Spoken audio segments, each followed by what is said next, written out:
All right, Shalom. Shalom. First and foremost, let's start off by giving all praises and honor and glory to Yahweh Bahashem, Yahweh Shai, Bahashem, Ruach HaKodesh. Double honor to the apostles, bishops, and elders of Great Millstone who rule well and have taught this word in truth and sincerity. Peace and mercy to the hopeful elect, 744,000. That's also pushing his word in truth and sincerity, causing folk words of the earth. All right, this is your fellow servant of Martha, G. Drama, coming at you again with another live lesson. And I was inspired to do this lesson based upon the lesson that two elder brothers here just to pull up my history.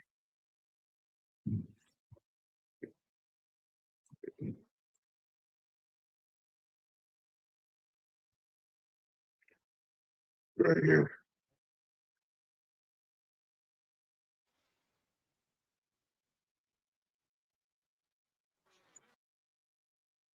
Beautiful lesson. All right. Um, the elder brother Kazak and the elder from Dallas, right? Called the Ashawamba. Okay. Um, the video is called "The Mercy of the Lord Overrides the Law" in various topics. So, they go in. This is a beautiful lesson. But I was listening, I was inspired to do a lesson myself on second and 16th chapter. And all I could think about, as you see the title here, that kept coming to my mind is it's going to get more serious. And originally, I was thinking it's going to get real, but it's already real. All right. This truth is it's the realest thing that we got going. Okay. Everything else is vanity and vexation. Um, King Solomon told us that. But this truth is real. Every word that's spoken by the Heavenly Father and His Son, right, in the volume of the book is absolutely real and it's happening and we're living it. And that's the power of that book is that we're living what is written. Okay, showing you that this is beyond us. And we know that. And that's a part that's a secret too, as well, is knowing that what is happening around us, what has happened in the past and what's going to happen, okay, is bigger than us. But the rest of the world, they're going to be caught up, right? And really, the rest of Israel, the rest of the rebellious Israelites, they're going to be caught up. Okay, so I asked Chad, as you see the title here, I asked Chad about Second Ezra 16th chapter, and it's going to get serious. So before I go into it, I'm just going to read this. I'm kind of just going in the spirit.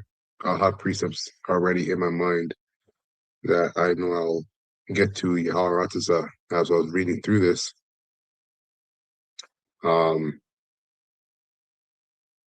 Yeah, you know what? I'll just get into it. I'll get into it. So it says here, all right, Second Esdras doesn't just whisper, it thunders. Oh, and I asked it for specific verses. I mean, the whole chapter is good. Obviously, we know this, but I asked chat for Second Ezra 16, 21 to 34, and verses 40 to 45, and 62 to 78. So those are the verses that I'll be dealing with in this lesson. And lower and straightforward, edifying. So it says, all right, Second Ezra 16 doesn't whisper, it thunders. This chapter is an old bell ringing in a modern fog. Judgment, scarcity, fear, and the stripping away of false security. Let's walk straight, no fluff, boots on ancient stone. So for Second Ezra 16, 21 to 34, when plenty turns to panic, okay, it says, and maybe I'll go and read it, maybe I won't, but I don't want this lesson to be too long. So I will read 21 to 34 though, actually. I will read that. I don't know if I'll read everything else. We'll see. I'm moving in the spirit, to be honest. I'll do whatever the spirit dictates. So this is Second Ezra 16 and 21 in the G&T. It says the time is coming when food will be so cheap that people, and this is in the G&T, will think a time of peace and plenty has arrived. But then disaster will spring up everywhere. Wars, famine, and great confusion. Many people will Many people on earth will starve to death, and those who escape starvation will be killed in war. Their corpse will be thrown out like garbage, and there will be no one left to comfort the living. The earth will be deserted and the cities demolished. There will be no one left to plow the land or plant it, right? So no more work, okay, in modern terms. Um, trees will bear their fruit, but there will be no one left to pick it. Grapes will ripen, but there will be no one left to make wine. There will be desolation everywhere. A person will long to see the face of another human being or even to hear another person's voice. Only then will, or only 10 Slake will be left out of a whole city. And in the countryside, only two who have hidden in the forest or in the cave. So a lot of people are going to die. Okay. A lot of people are going to die, and a lot of Israelites. All right. Because remember, this is Jacob's trouble. Matter of fact, let me get that real quick. Um, Jacob. I should know it by heart, to be honest. Jeez.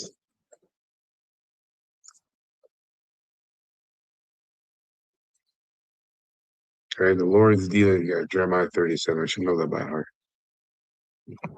That's okay. Um, yeah, it says it here. Jeremiah 37. Oh, it's not even gonna get, I was getting the blue letter.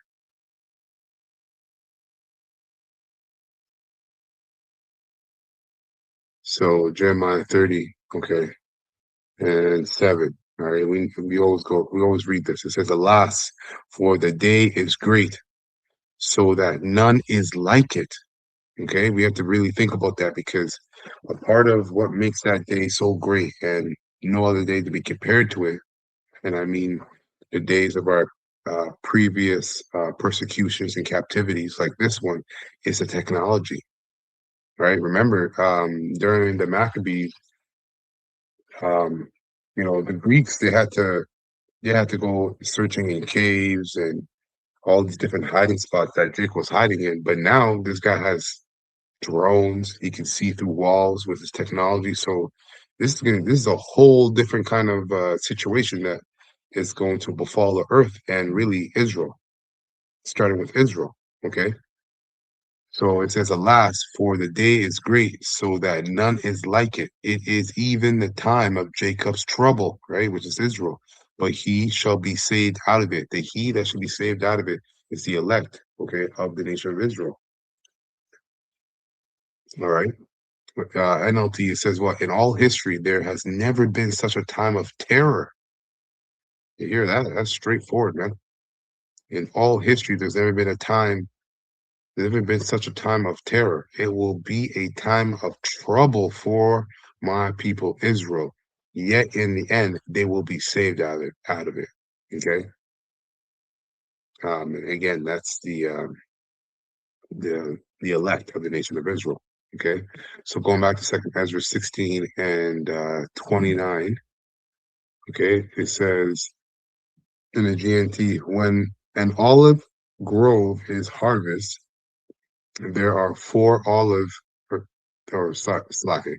When an olive grove is harvested, 3 or 4 olives may be left on each tree. When grapes in a vineyard are picked, a few bunch may be left even by those who look carefully.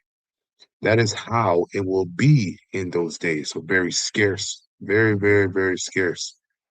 3 or 4 will be missed by the soldiers who search through the houses to kill everyone. And you already see that foreshadowing with ICE agents. Okay, and that's just the beginning, and that's going to grow. Because remember, at a certain point, even Esau, right? They're going to feel a kind of way on about coming down on their own fellow Edomite or their own fellow human being. Okay, however, they have it in their mind.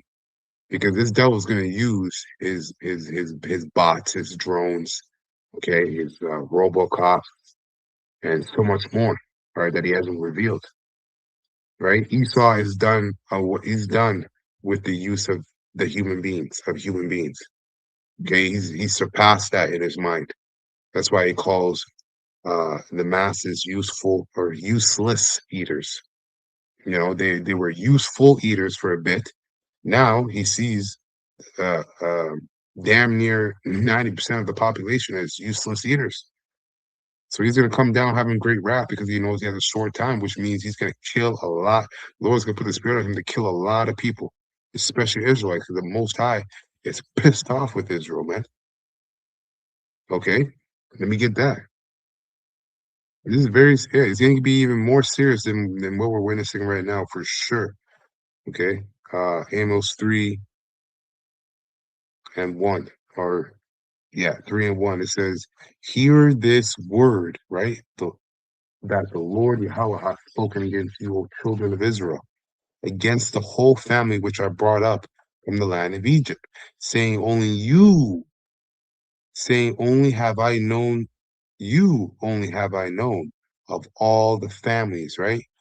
Of the earth. So out of all the nations on the planet, the only nation the Lord has known is Israel. And how did he know them? He made a covenant with them by the way of blood. Remember, Moses sprinkled the blood over Israel, right? As a seal of the covenant we made with the Most High.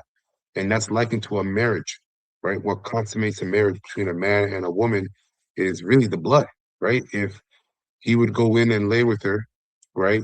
And and let's say later on he said, oh, he tried to pull a fast one on the family and say that she wasn't a virgin when he had her. Well, the family would have, the blood on the bed sheets to prove it. So that blood consummated that marriage. Okay, so he couldn't put her away. So it's the same thing with us and the Most High.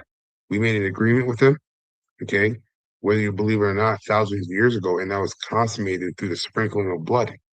Okay, and now the new agreement, which is the new covenant, was also consummated through Yahweh's blood, right? So anyhow, he says, you only have I known of all the families of the earth. Therefore, I will punish you for all your iniquities. You hear that? This is why there's a great spirit for us. The Lord, the Most High is coming down with great wrath. Esau's coming down with great wrath, but that's the Most High's left hand. The Most High is going to come down with great wrath through other aspects of judgment, like environment, okay, like plagues, famine. Okay, we're reading about all this in Second Esdras. It's going to be serious, man. So understanding this is what's coming down, and this is what is going on. We got to use this grace period. We got to take this grace period seriously, man, very seriously, because once the grace period is up, and you could tell the grace period is almost up, because I mean, so much is happening that there's only two more prophecies left. Everything else is being fulfilled and fulfilling. Okay, and the spirit is on the prophets, starting with the apostles and the bishops on down, okay, of the Heavenly Father, Yahweh Shai. It's on us to say what? We didn't told you everything. We didn't broke down everything. And we're at a point now where we're just constantly repeating ourselves because the prophecies are speaking. They're manifesting.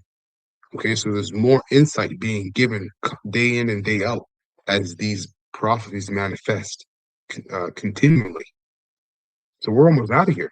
The grace period is almost done.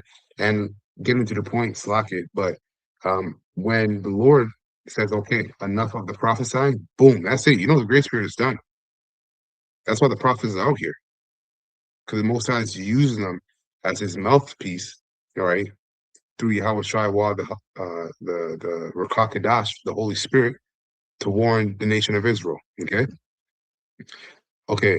In NLT, it says, Amos 3 and 1, listen to this message that the Lord Yahweh has spoken against you, O people of Israel, Israel and Judah, against the entire family I rescued from Egypt. From among all the families on earth, I have been intimate with you alone. You see? Okay. That is why I must punish you for all your sins. Damn, serious. Okay. So finishing up here, Second Ezra 16 and 32 GNT. The land will be left empty. The field will be overgrown with briars, and roads and paths will be covered with weed and thorns, because there will be no sheep to graze among them. Young women will be in mourning because there is no one to marry them. Yeah. Wives will be in mourning because they have lost their husbands. Daughters will be in mourning because there is no one to help them. All the young men will, will be killed in war, and all the married men will die in famine. Verse 35, I'll stop it at 36. It says, now listen to my message, you people who serve the Lord. This is the Lord's message. So receive it, right? Hey, you got to be, this is an action word as well. Receiving also means applying what you're hearing, not just merely listening for the sake of entertainment. This is deadly serious. So receive it and believe what he says. Okay? So let's go to chat.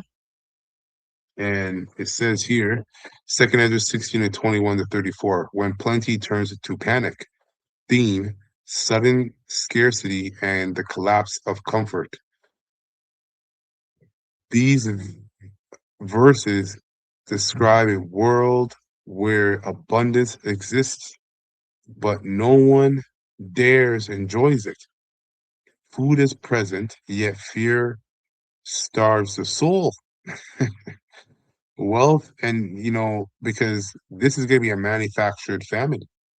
It's not that there's not enough food to go around. It's that the access to it is going to be very, very limited, extremely limited, to the point where you're going to have to take the chip if you want to go back to having food or access to it, or you're going to have to rely on Yahweh Shem Shai, and the elect will do so.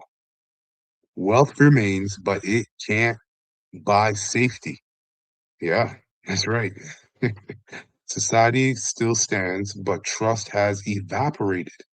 This isn't famine from lack, it's famine from fear, right? And it's also manufactured, right? Like Esau Eden, okay, the devil, the Bible speaks of. People hoard, hide, and hesitate. Commerce freezes, neighbors become threats. The old normal still looks intact, but the spirit of the age has cracked. Okay? And you know what precept that is? Going in the spirit. This is Isaiah 19. The Lord says he's gonna make the spirit of Egypt to fail. Okay? And that's what's happening. The spirit of Egypt is failing. These people are failing. They're crashing out every single day. They're complaining. They're going through hell. They're whining. They just look defeated. Okay, and we haven't even hit the climax yet. So how much more when we hit the climax, man? Okay, you Edomites are losing, and the rest of the world, man. Okay, you Jakes are next. The Lord is saving the best for last. Believe that. Okay, you rebellious Israelites. Um,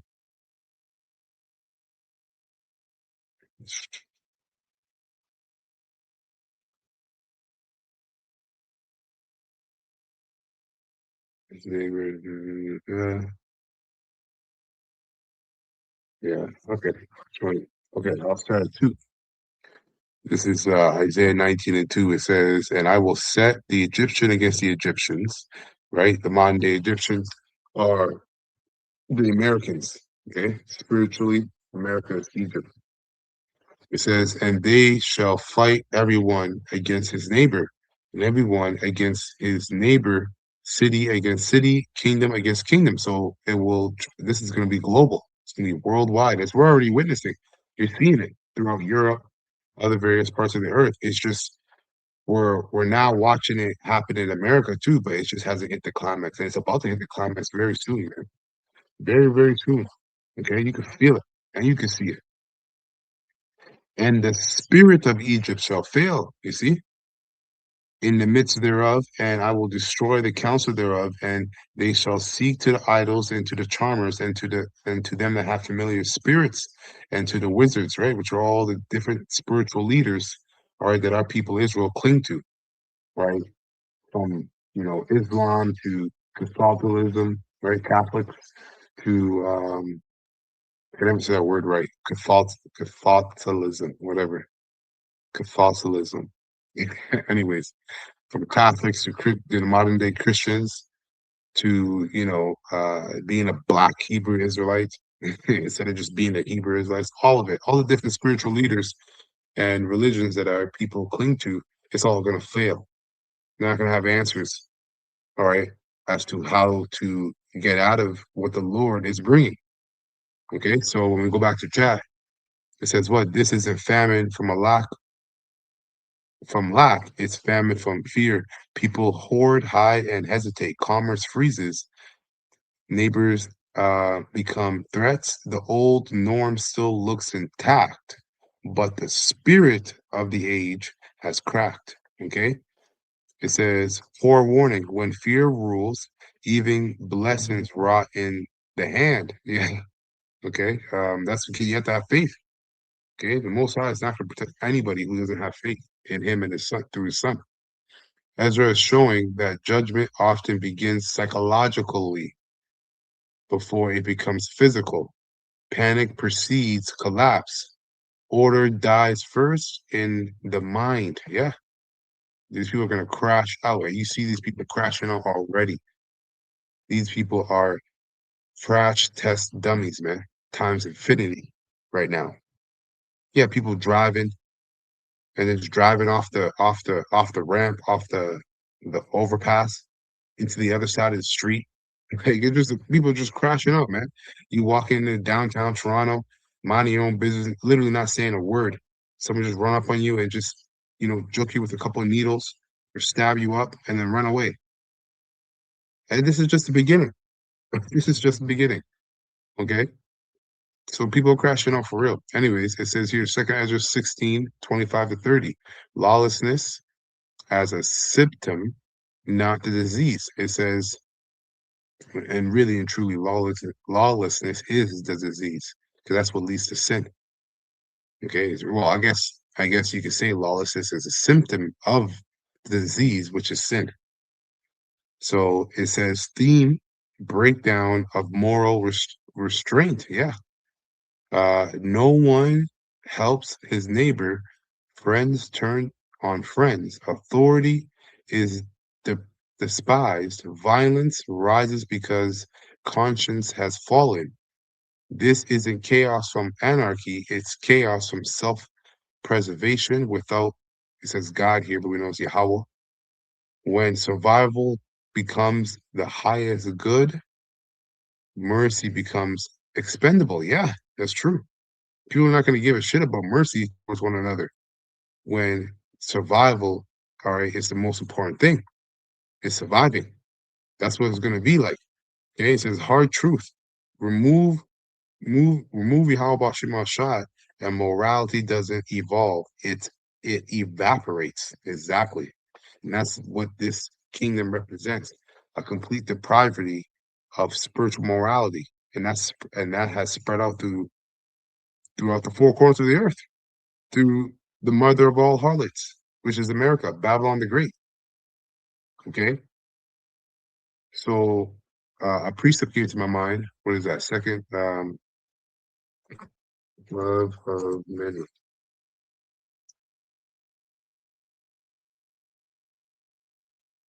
Yeah. First Timothy 6:10. Okay.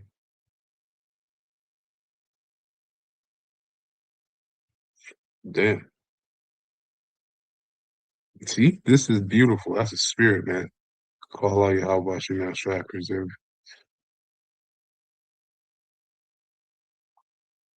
Okay. And I'm gonna read this in NLT. It says, well, I'll start off in the King James. First Timothy 6:5.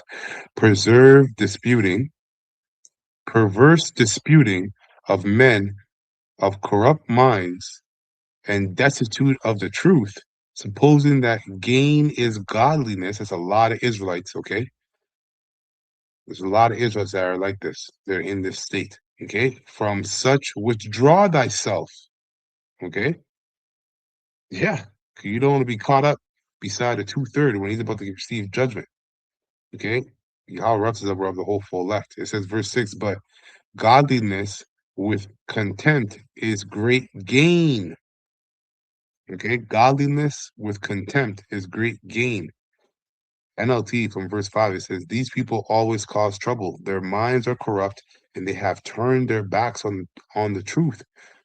To them, a show of godliness is just a way to become wealthy. And that's what a lot of Israelites have done with this truth. They've just used it to fulfill the desires of their own, of the flesh, of their own lust, of their own belly. All right. Just, acting godly through your debates and your conduct and the theatrics and the gimmicks, right? Just so you can become wealthy. Dangerous, right? Verse 6, yet the true godliness with contempt is itself great wealth. Yeah, it's true. Because at that point where you're in the state of content, right? Which means you ultimately are satisfied with daily bread or not, right? Uh, um, the scriptures say that um, in a couple places, let me see if I can get it real quick. Let our lives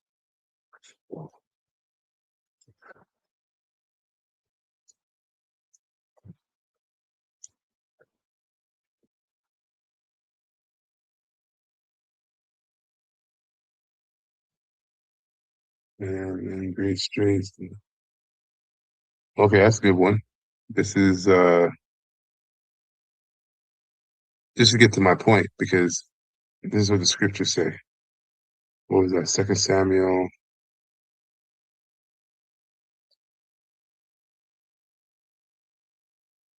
24 and 14.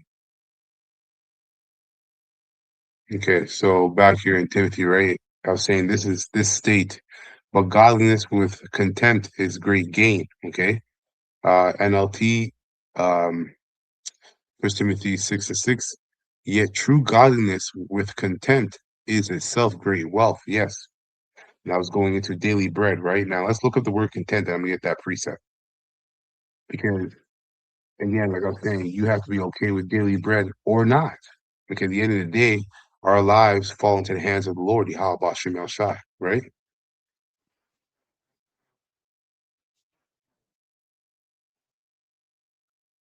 So it says a perfect condition of life in which no aid or support is needed. God damn, beautiful. Not from the world though, right?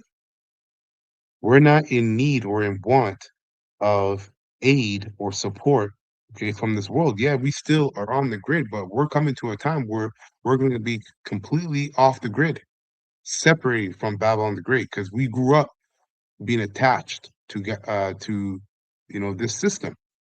And the Lord has allotted time, which is this grace period, for us to mentally detach and separate. But that's going about to extend even further to physically, right? Being on the run, not having homes, being persecuted, being put, someone's going to be in concentration camps, prison camps, separated from our families, a day or two or three without food, all kind of scenarios, right? But this is why the Lord wants us now, because what we're about to come into, it takes preparation, man. It's not an easy thing. Okay. So the Lord has allotted the grace period for the whole full elect, all right, to basically prepare spiritually, because He's also working on the whole full elect through Yahweh Shai via the Holy Spirit. The scriptures also say that as well. Okay, but again, understanding what the Lord's will is. This is why um, godliness with contempt is great wealth, because now you're in a state where you're living, as Yahweh Shai said, man should not live by bread alone, but by the words that come out of but by the words of the Most High. Because in the end of the day, the Most High has to say yes for you to eat, right? If He says no, you're not going to eat. There's nothing in existence that can fight for you and say no, you're going to eat. Because the Most High is everything. He is the Ancient of Days. So when that was said, hey, even Moses said that. Slaki, I'm just in the spirit. It says a perfect condition of life in which no aid or support is needed, right, from the world. Sufficiency of the necessities of life, right, through the spirit, not through the way of the world. Okay. The house I said, I give you peace, but not peace of the world, but peace of the Holy Spirit, the comforter, through these scriptures. A mind content or contended with its lot. Wow. See, that's powerful. Truly, this is what it means. This is why it's great wealth, because you ultimately an individual that's fully persuaded in your own mind to know that whatever my lot is, I'm good. The Lord's going to put that spirit on the whole full elect. And David said it here too. He said it. Um, oh yeah, I remember that precept. That's the spirit. Second Samuel 24:14. And David said unto Gad, I am in a great strait. Let us fall now into the hand of the Lord, for his mercies are great. You see? And let me not fall into the hands of man. You see? This is what's coming. Okay? What's coming is us choosing, and as we have already been choosing, the whole full have already been choosing, is to understand that our lives are ultimately in the hands of the Lord. All right. And like the world, grossly and greatly debauched, the saying of, let go and let God. It's true though, in a sense. Okay. The scriptures say, be still and know that I am Yahweh, Bahashim Shai. NLT, I am in a desperate situation. David replied to Gad, but let us fall into the hands of the Lord, Yahweh, for his mercies is great. And how did David know that? Because he had experience in a relationship with Yahweh Bashem El Shai. He had experience with the Most High. This is why we've been given the Great Spirit, so we can develop a relationship with the Most High, so we can remember these things, right? When all hell breaks loose. For his mercy is great. Do not let me fall into human hands. Yeah, that's right. Because you know how the flesh gets down. There's another one that Moses said that you shall live not bread alone.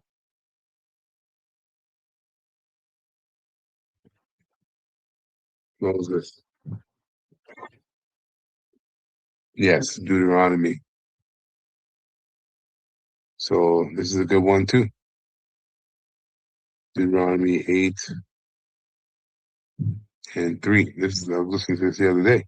I'll start from 1. I'm gonna read this in NLT. It says, be careful to obey all the commands I am giving you today. Then you will live and multiply, and you will enter and occupy the land the Lord Yahweh swore to give you, your ancestors. And we're in the same situation right now. Remember Deuteronomy, the Lord, the Most High through Moses is reintroducing the covenant to the second generation. The first generation died out, right? So their children grew up and they made it ultimately into the promised land, right? But the Lord is reintroducing, all right, the covenant, the agreement to them through Moses. And that's the situation we're in now, where we're pilgrims and we're traveling and hoping to enter in the kingdom of heaven as the hopeful elect, not as someone who basically not as a 2/3, right? You don't want to sell out. But let me continue on. It says, verse 2: Remember how the Lord Yahweh your power led you through the wilderness for these 40 years, humbling you. See, so we're in the same scenario. This is a type of wilderness for us right now, right? In the day of provocation, right? We're being provoked constantly on all sides through every aspect of our lives. We're being provoked through the spirit, right? So it's the same thing in the wilderness that our forefathers went through in the wilderness. Okay, and that's why the scriptures tell us, harden not your heart in a day of provocation. So don't get bitter, because you're supposed to understand what the will of the Lord is, right? Remember how the Lord Yahweh, your power, led you through the wilderness for these 40 years, humbling you and testing you to prove your character. You see that? To prove your character and to fill out, slack it, and to find out whether or not you would obey his commands, man. Yes, he humbled you by letting you go hungry and then feeding you with manna. And isn't that happening spiritually right now? We went hungry for centuries. We went hungry for centuries in terms of having this truth until the Lord raised up who we believe are to be Elijah coming back in the reincarnation, fulfilling the prophecy of Bivens, and then on down, right, all the way down to Apostle Dahar and the rest of the apostles. And now, okay, so the Lord fed us with manna because this is the manna that comes from heaven. As Yahushua said, I am the bread that comes from heaven. Okay, this wisdom, knowledge, and understanding. Yes, he humbled you by letting you go hungry and then feeding you with manna, a food previously, slake, a food previously unknown to you and your ancestors. He didn't, yeah, we didn't know the truth before until the Lord re-woken us up. Okay, that's why I said, for you once knew this, but food from heaven. Amen. Anyways, let me continue before I go off track. A food previously unknown to you and your ancestors. He did it to teach you that people, right, Israel, do not live, really everybody, actually. Because the Lord said even a sparrow doesn't even fall without the Most High sanction it. And that's one of the smallest birds, if not the smallest bird. Okay. He did it to teach you that people do not live by bread alone. Rather, we live by every word that comes from the mouth of the Most High, Yahweh. Bahashem Yahushua. You see that? So if the Most High says eat, you'll eat. If he says you won't eat, you won't eat. So understanding that, that's great wealth. That's what Paul is saying, right? That's what he's saying to Timothy. That is great wealth because who can stop you? If Yahweh Shem Yahushua before us, who could be against us? It's 1 Timothy 6:6 in NLT. Yet true godliness with contempt, it is itself great wealth. After all, we brought nothing in, we brought nothing with us when we came into the world, and we can't take anything with us when we leave it. So if we have enough food and clothing, let us be content. But people who long to be rich fall into temptation and are trapped by many foolish and harmful desires, plunging themselves into ruin and destruction. Okay? For the love of money is a root of all evil, and some people craving money have wandered from the true faith and pierced themselves with many sorrows. And all those things are coming back to bite these people in the ass, right? That sold out. You see the Epstein files, all that's coming out, right? But going back to attaching this to what's coming down the pipe, right? The people who have the most in this world are going to feel it the most as well. Everybody's going to feel it in their own right. But if you're rich in this world, oh man, Jesus, you have the most to lose in what's coming down and what the Lord is bringing. So back here in 2 Ezra 16-25 in the chat, right? Lawlessness as a symptom. Oh, yeah. And not the disease. So theme, breakdown, moral restraint. It says theme, breakdown of moral restraint. No one helps his neighbors. Friends turn on friends. Authority is despised. Violence rises because conscience has fallen. Right? The love of many shall wax cold. This is chaos. This is chaos from anarchy. This is Slake. This isn't chaos from anarchy. It's chaos from uh, self-preservation without God, which is Yahweh. When survival becomes the highest good, mercy becomes expendable. That's right. Hard truth. Remove God, and morality doesn't evolve. It evaporates. Yep. All right. So from verse 31 to 34, the sword is already drawn. Theme, judgment is not coming, it's moving. Ezra speaks as though destruction is already in motion, just not yet felt by all. And that's true. Okay? So some are still eating, marrying, laughing, unaware the ground beneath them is hollow. You see? And this is again going back into the times of Noah, right? Because not everybody's feeling the same type of suffering, people are what? Are still eating, marrying, laughing, right? Unaware that the ground beneath them is hollow. This thing's about to collapse. This society is about to collapse, man. Lord is about to bring this thing down. This is the most dangerous moment in history when judgment is active, but denial is louder. Damn, man. Let me get a quick precept for that. Jesus. Um, Isaiah 30. Isaiah 30 and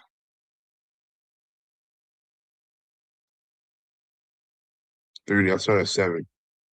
NLT, it says, Egypt's promises are worthless. Therefore, I call her Rahab, the harmless dragon. Now go and write down these words, write them in a book.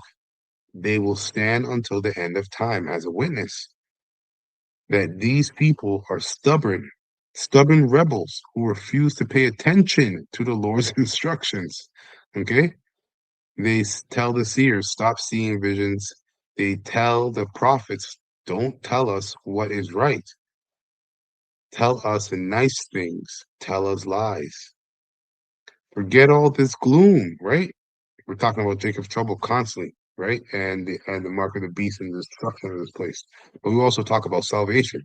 But our people only want to cling to salvation and the sweet things, but they don't want to hear the bitter things. You have to take the whole roll. You got to eat the whole thing. Okay? The whole book. The bitter and the sweet. It says, forget all this gloom, get off your narrow path, stop telling us about your Holy One of Israel. This is this is the reply, the Holy One of Israel. This is the reply of the Holy One of Israel. Because you despise what I tell you and trust instead in oppression and lies, calamity will come upon you suddenly like a bulging wall, right? That's that hollow ground that Chad was talking about, but it can also be a bulging wall that bursts and falls. That's the collapse of the society, global society, really. In an instant, it will collapse and come crashing down. You will be smashed like a piece of pottery, shattered so completely that there won't be a piece big enough to carry a coal from a fireplace or a little water from from the well. Damn.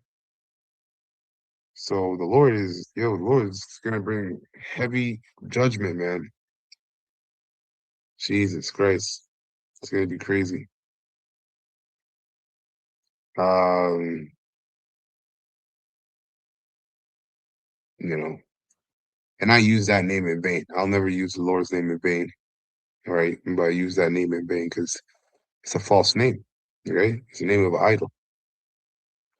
Anyways, it says, verse 15, this is what the sovereign Lord Yahweh says, or this is what the sovereign Lord Yahweh, the Holy One of Israel, says. Only in returning to me and resting in me will you be saved. In quietness and confidence is your strength. In quietness and confidence is your strength.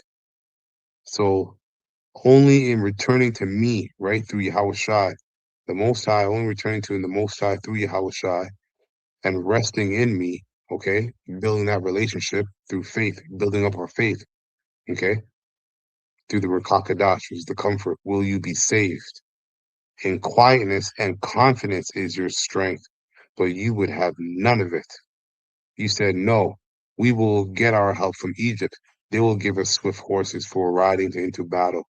But the only swiftness you are going to see is the swiftness of your enemies chasing you. Yeah. It's gonna get bad, man. It's gonna get bad. Okay, so from verse 40, second to 16, verse 40 to 45, creation itself revolts. Theme, nature turns against disobedience. Here, the order of creation breaks rank. The earth trembles, the sea roars, the heavens shake. This mirrors Exodus plagues and the prophetic language of Isaiah, Joel, and Revelation. Creation is not neutral, it responds to its creator. Yeah, that's right. And so, again, earthquakes, pestilence, right? Epidemics of all sorts. It's going to be crazy. Key idea when man refuses to fear Yahweh, Bashim El Shai, creation is sent to remind him. Damn. Nature becomes a witness against humanity, not its servant. Yeah. So, and hey, even with this devil, with all his weather manipulation that the Lord has allowed him to have, it's going to get to a point where he's not going to have any control of the weather through his technology. Okay. The angels ultimately have the control of the weather. So it's going to get beyond his control, Esau, Edom. This is why they're going to run ultimately and hide in their bunkers. Okay. But their bunkers are really just a holding cell for them until when the hopeful elect, the 144,000, come down from heaven, New Jerusalem, coming down from heaven to put them into shackles and chains. Okay. So those bunkers are really just holding cells for you devils, man. Okay. Um, verse 62 to 67, it says, knowledge increases, wisdom disappears. Yeah, because the knowledge of wickedness is not wisdom. Okay. The Lord's going to take us off the highways and byways and off the internet real soon. You can feel it. Theme, intelligence without obedience. This verse stings. People are full of information, but empty of understanding. Learning multiplies, righteousness does not. Cleverness replaces character. This is not anti-knowledge, it's anti-arrogance. The poetic irony. The mind grows fat while the soul starves. Damn. Sounds familiar? It should. Damn. I got a precept for that. What is that? Decent leanness in souls.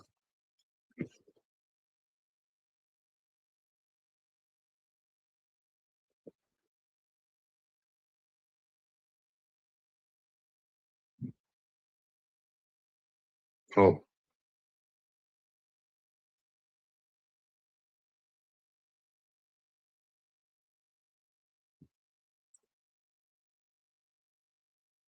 Psalms 106 and 15.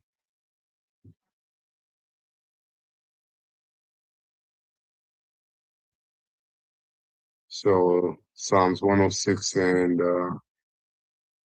yeah, this whole chapter is bad. Lots of history. Yeah.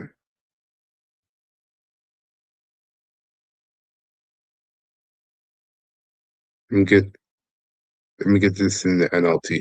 Okay. So start from 13 and the points in 15. It says Psalms 106 and 13. Because remember, chat said what? Chat said poetically, the mind grows fat, right? So people, knowledge puffing it up, while the soul starves. Okay, so that's also before I read Psalms. I'm kind of all over the place, but just bear with me, okay? Revelation 11 and 7. Before I read Psalms, that's also Revelation 11 and 7.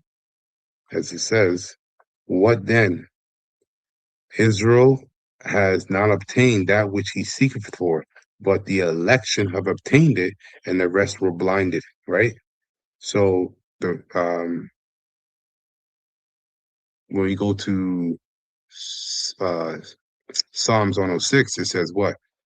And keep everything I just said in mind. Psalms 106 and 13 in the NLT. Yet how quickly they forgot what he had done. They wouldn't wait for his counsel. In the wilderness, their desires ran wild, testing Yahweh's patience in that dry wasteland. And that's just like today. We're in a place that's dry. This is a wasteland. Okay. It says So he gave them what they asked for, but he sent a plague along with it. Yeah, okay, NLT doesn't hit it like the King James. The King James says what? He gave them their request, right? But sent leanness into their soul. Damn. Okay, so yes, like chat said, the mind grows fat, but the soul starves. So the Lord gave them what they wanted, but then he also gave them leanness in their soul, which means they were lacking the spirit. They were lacking the Rakakadash. They were lacking the fear of the Lord. They were lacking faith. They were lacking. They were lacking. Okay. They had everything in the flesh. Okay. That's why I read about those that be rich in this world. Okay. They had everything in the flesh, right? But they were lacking in the soul. And when everything that was in this world, which is the flesh of the which is the lust of the heart, all right, and the pride of life. When all that fades away, they were these people are going to be crushed because they got nothing else. And then they're going to be begging for mercy from the Lord, but he's not going to hear them. So that word there in the Hebrew is bear with me here. It's Razah, Razah, Razah Wa.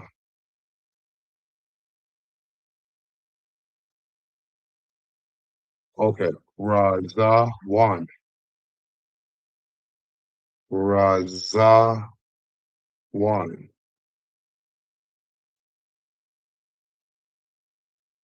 Yeah. Okay, Razah Wan. If I have that wrong, please correct me on the comment board. I'm pretty sure that's yeah, Razah Wan. Okay, and it says what? Raza one, right? It says leanness, scantiness, wasting, leanness, wasting of disease, scantness of measure. So if the Lord sent leanness in the soul, which means ultimately they didn't measure up. They didn't measure up to who? To whom? To Yahweh, because they neglect the manna that fell from heaven. They said, "Oh, we just have this manna." So they got what's it called? Complacent with the miracles of the Most High. Can you believe that? Seeing the earth flood, or it's not the earth flood, it's not the seeing the sea split open, all the miracles the Lord did, and they got basically what's the word I just used? They got um damn, the word that I just used left my mind. But basically um they got disrespectful, right? They got content. Damn, what's the word that left my mind? No, if it comes back, it comes back. But you know what I mean, right? And I did already say the word. But the etymology says what? To become or grow lean, to make lean, to be made lean. Yeah, so you get the point. Okay, even says famished, right? Which is where you get the word fame from, if I'm mistaken. And the root word here in the Hebrew, okay, is razah, razah, razah, razah, okay? Or razaha. No, it's razah, okay? So anyhow, um, yeah, send leanness to their soul, man. So they didn't measure up to Yahweh Shai ultimately. So the Most High is going to destroy all the Israelites that don't measure up to Yahweh Shai because he's the standard. He's the prototype. Okay. Well, he's the final form. Adam was really the a rough sketch, kind of like the prototype. But Yahweh Shai is the final form. He's, you know, he's the final form. All right, so finishing up here, so second Esdras 16 to 68, right? False security shattered. Theme, trusting system instead of Yahweh. People lean on structures, governments, wealth, alliances, thinking they are immovable. Ezra says they will fall suddenly, not slowly, not politely, suddenly. Old lesson always ignored. Anything you trust more than Yahweh, Bahashim Yahshai, will fail you first. Yeah, that's right. That's right. Verse 72 to 78. The call to endurance. Theme, the remnant must stand, not run. The chapter ends with instruction, not terror. Prepare your souls, endure, don't panic, remain faithful, not fearful, right? Of this world. Okay? Remain faithful, not fearful of Esau, Edom, and his devices, man. Okay? There's nothing he can do against us, or that the Lord didn't sanction. Yahweh is not warning his people so they can hide. He's warning them so they can stand. Final note, this isn't about escaping suffering. It's about surviving it with your soul intact. Okay? Because once you take the chip, your soul is not intact. You are no longer in the creation of the Most High, so he has to do away with you. Okay? But the hopeful elect are going to survive this whole thing, this ordeal, with their soul intact, which means they bowed the knee. They kept their faith to Yahweh Bashem Al Shai. They didn't give up their soul to Esau Edom for the want of all things in this society, in this fading world, this fading society. Okay, so that's it on that. Okay, that's it on that. Low wellness lesson was straightforward and edifying to the hopeful elect of the nation of Israel. I'm going to give all praises and honor and glory to Yahweh Bahashem, Yahweh Shai Bahashem, or Hakadash, double honors the apostles, bishops, and elders of Great Millstone who rule well.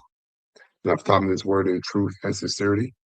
Peace and mercy to the hopeful elect. All right, starting with 144,000. That's also teaching this word in truth and sincerity across the four corners of the earth. Baba Kwama Shala, all right, and Shalom to the hopeful elect.